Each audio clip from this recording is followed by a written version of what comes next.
মাহফিলের মঞ্চে এসে গালিগালাজ করে এরকম আলেম আছে না নেই? আছে মানে রাঙ্গুনিয়ার একজন আছে ডুম্বায়ানি। কথা ঠিক না বেঠিক?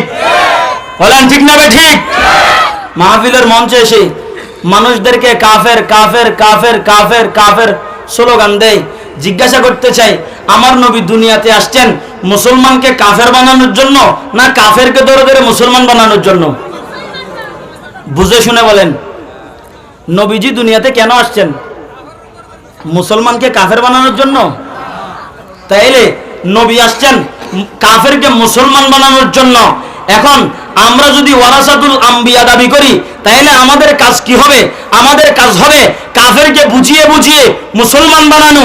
কিন্তু যারা স্টেজে বসে, মাইকের সামনে বসে হাটহাজারি কাফের, পটিয়া কাফের, নানুপুর কাফের, বাবুনগর কাফের, বড়বিল মাদ্রাসা কাফের, এরা মুসলমানকে কাফের বানাতে চায়। এরা কি ওয়ারাসাতুল আম্বিয়া না ওয়ারাসাতুল শয়তান? এটা তো শয়তানের কাজ।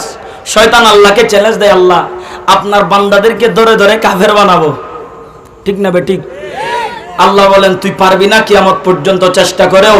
তো শয়তানের কাজ যারা করে এরা কি ওয়ারাসাতুল আম্বিয়া না ওয়ারাসাতুল শয়তান? আপনারা কি আমার কথা বুঝতেছেন?